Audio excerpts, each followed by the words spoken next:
terapi kognitif. Terapi kognitif merupakan terapi jangka pendek, terstruktur, berorientasi terhadap masalah saat ini, dan bersifat terapi individu. Terapi kognitif akan lebih bermanfaat jika digabungkan dengan pendekatan perilaku. Kemudian, terapi ini disatukan dan dikenal dengan terapi perilaku kognitif. Tujuan terapi kognitif yang pertama, membantu klien dalam mengidentifikasi, menganalisis, dan menentang keakuratan kognisi negatif klien. Yang kedua, menjadikan atau melibatkan klien subjek terhadap realitas. Yang ketiga, memodifikasi proses pemikiran yang salah dengan membantu klien mengubah cara berpikir atau mengembangkan pola pikir yang rasional. Yang keempat, membentuk kembali pikiran individu dengan menyangkal asumsi yang maladaptif, pikiran yang mengganggu secara otomatis, serta proses pikiran tidak logis yang dibesar-besarkan. Berfokus pada pikiran individu yang menentukan sifat fungsionalnya. Yang kelima, membantu mengubah pemikiran individu dan menggunakan latihan praktik untuk meningkatkan aktivitas sosial. Dan yang keenam, membentuk kembali perilaku dengan mengubah pesan-pesan internal. Indikasi terapi kognitif. Indikasi kognitif behavioral terapi atau CBT adalah untuk penanganan berbagai gangguan psikiatri seperti depresi, gangguan bipolar, gangguan cemas, dan lainnya. Gangguan psikologis hingga nyeri kronis menetap.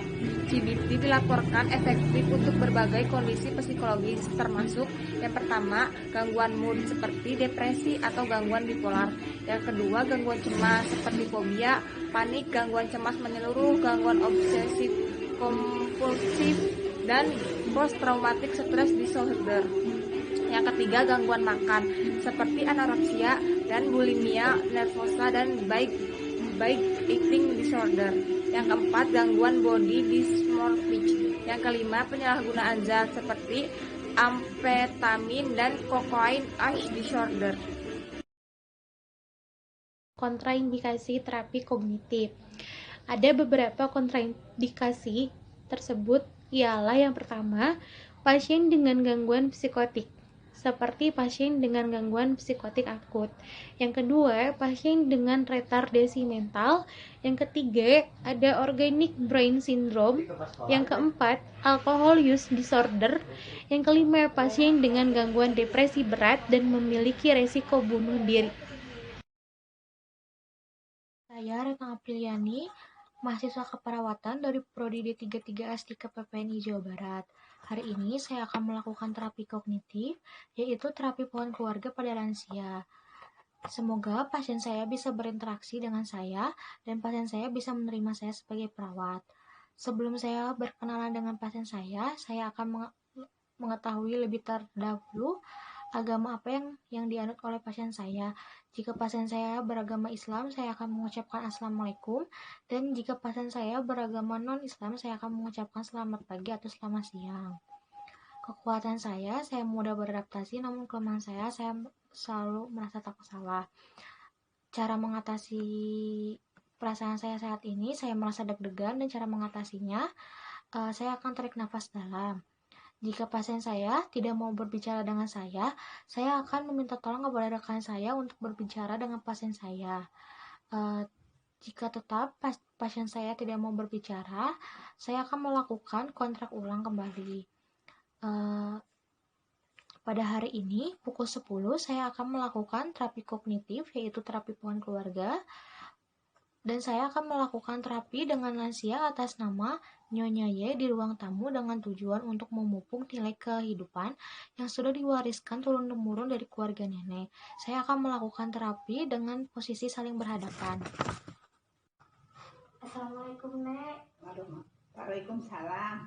Perkenalkan, saya Retno, mahasiswa keperawatan dari Prodi D33 S3 PPNI Jawa Barat. Hari ini saya akan melakukan terapi kognitif, yaitu terapi dengan keluarga pada nenek. Apakah Anda bersedia? Ya, insya Allah. Waktunya kurang lebih 15 menit, Nek. Ya. Nah, sekarang saya mempunyai kertas dan pulpen. Nenek tolong gambarkan silsilah keluarga nenek. Silsilah keluarga. Iya. Dari ibunya nenek. Oh, dari ibu. Iya.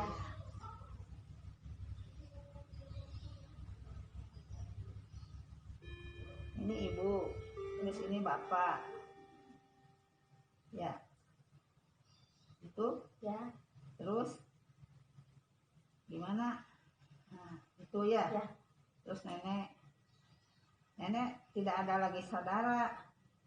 Oh, ada saudara satu, tapi nggak di itu ya.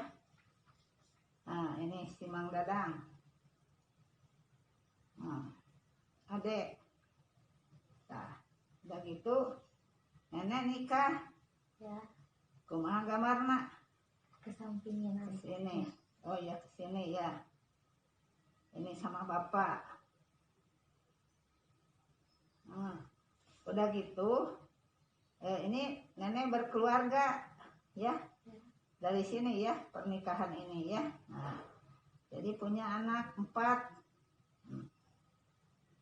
4 ini yang pertama ini perempuan. Yang kedua ini laki-laki. Yang ketiga ini laki-laki. Yang keempat ini perempuan. Nah, ini punya anak lagi ya. Ini anaknya 3.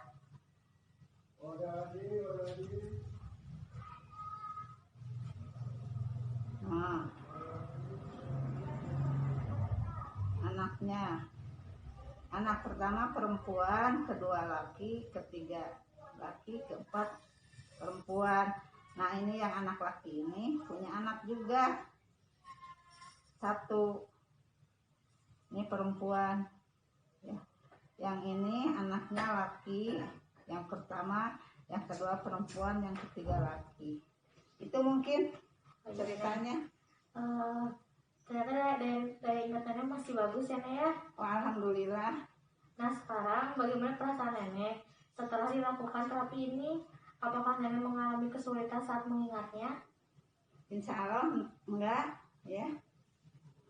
Oh, baik kalau begitu, Nek. Alhamdulillah terapinya sudah beres. Semoga Nenek sehat-sehat ya, Nek ya. Terima kasih, saya pamit dulu. Ya, sama-sama. Saya, Retno Apriliani, telah melaksanakan terapi kognitif pohon keluarga pada Nyonya Y. Alhamdulillah lansia kooperatif dan mampu melakukan kegiatan sesuai dengan instruksi yang saya berikan. Perasaan saya saat ini, saya merasa senang dan lega karena terapi berjalan dengan lancar dan mencapai tujuan yang saya harapkan. Terima kasih, mohon maaf bila ada kesalahan. Wassalamualaikum warahmatullahi wabarakatuh. Assalamualaikum warahmatullahi wabarakatuh. Nama saya Cindy Putriani. Saya mahasiswa Stikes PNI Jawa Barat, prodi 33A. Di sini saya akan melakukan terapi kognitif pada lansia. Saya harap pada saat terapi kognitif ini berlangsung, pasien bisa kooperatif dan menerima saya dengan baik.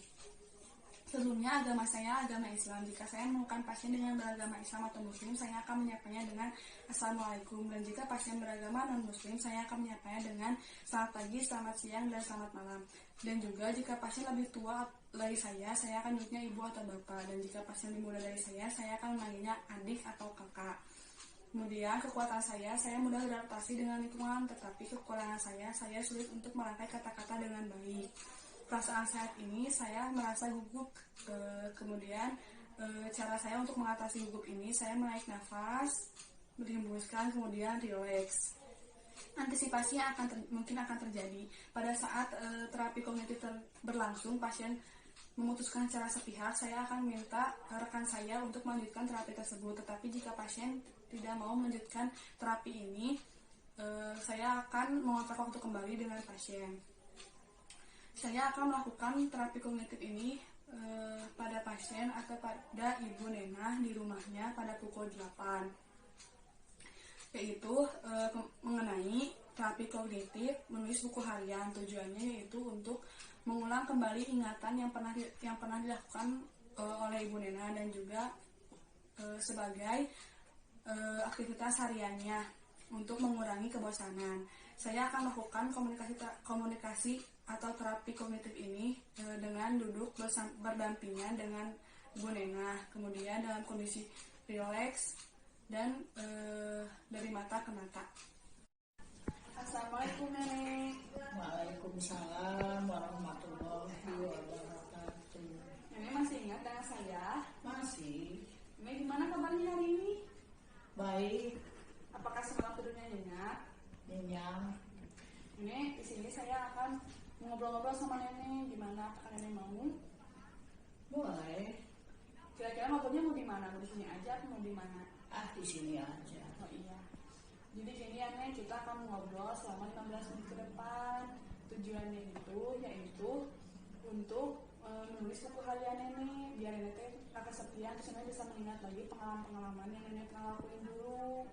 Iya, Nah sekarang apakah Nenek setelah menulis buku harian udah menulisnya belum Nenek? udah ini Coba Nenek menulis buku harian tentang apa? tentang itu waktu sekolah, kasti di sekolah. Terus kalau hari Sabtu bekal nasi. Iya iya. Nenek bisa mengingat pengalaman dulu ya Nek ya. Iya, Hebat. Nah sekarang gimana kalau jadwal buku harian ini Nenek masukin ke jadwal harian Nenek, jadi setiap Nenek lagi bosen atau nggak ada kegiatan Nenek bisa nulis buku harian ini, nulis lagi pengalaman Nenek lagi gimana? iya, Nah iya. Kalau Nenek udah nulis buku harian biasanya perasaan Nenek gimana? senang. Oh iya. Mungkin jadi nggak bosan ya Nenek ya? Iya, Nah, iya. Baik kalau begitu Nenek udah bisa menulis buku harian, terus dimasukin ke jadwal rutin lagi ya. Terus Nenek juga mengerti apa yang telah saya sampaikan. iya. Terima kasih ya Nek atas waktunya. Assalamualaikum. Waalaikumsalam. Saya perawat Cindy, saya telah melakukan terapi kognitif pada lansia. Alhamdulillah pasien bisa kooperatif dengan saya dan pasien bisa menangkap apa yang telah saya ajarkan. Dan pasien juga memasukkan kegiatan tersebut ke jadwal hariannya. Perasaan saat ini saya merasa lega dan saya merasa senang karena komunikasi atau terapi kognitif ini berjalan dengan lancar apa yang saya harapkan, dan juga pasien mencapai tujuan yang saya harapkan juga. Mohon maaf bila banyak kesalahan. Wassalamualaikum warahmatullahi wabarakatuh.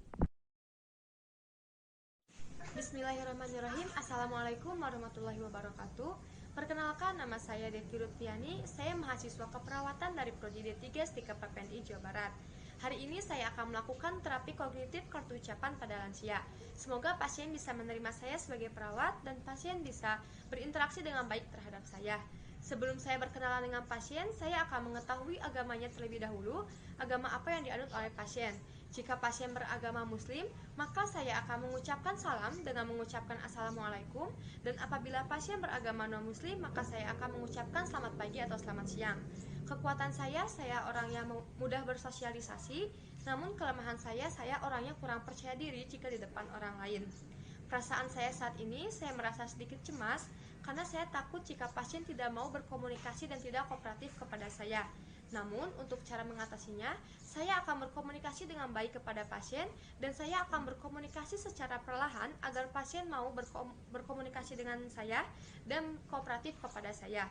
Jika pasien tidak mau berbicara dengan saya akan mengingatkannya kembali kepada pasien bahwa kami sudah kontrak waktu sebelumnya.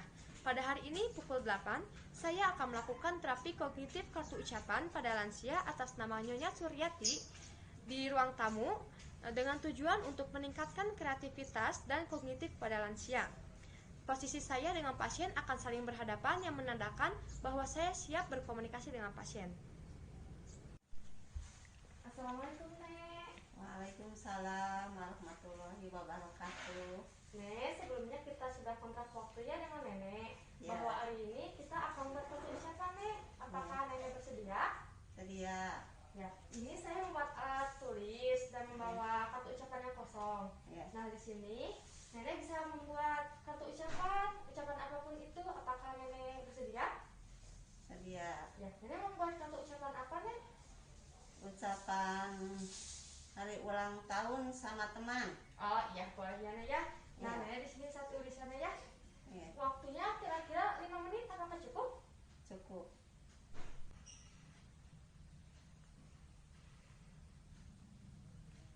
Mana? Ini Neng sudah selesai. Ini bukan. Iya begini Nek, wah bagus ya Nek ya, tulisan Nenek juga bagus. Nah Nenek, gimana perasaannya setelah kita menulis kartu ucapan? sekali. Senang ya, alhamdulillah. Nah, selain bikin ucapan ulang tahun ini, Nenek bisa membuat kartu ucapan lainnya seperti hari raya Idul Fitri, dan Nenek juga bisa menghias kartu ucapannya seperti menempelkan stiker di sini Nenek ya, atau enggak Nenek bisa menempelkan pita biar lebih menarik ya. Apakah Nenek mengerti? Apakah Nenek mengerti, Nek? Iya. Nah, semoga pertemuan kita kali ini dengan latihan menulis kartu ucapan semoga bermanfaat ya Nek ya. Iya. Kalau begitu, untuk hari ini selesai Nek. Saya pamit dulu ya. Iya. Assalamualaikum Nek. Waalaikumsalam warahmatullahi. Saya perawat Devi Lutfiani. Alhamdulillah saya telah melaksanakan terapi kepada Nyonya Suryati. Alhamdulillah pasien kooperatif dan mampu melakukan kegiatan sesuai dengan instruksi yang saya berikan. Perasaan saya saat ini, saya merasa lega karena terapi ini berjalan dengan lancar. Terima kasih, mohon maaf bila ada kesalahan. Wassalamualaikum warahmatullahi wabarakatuh.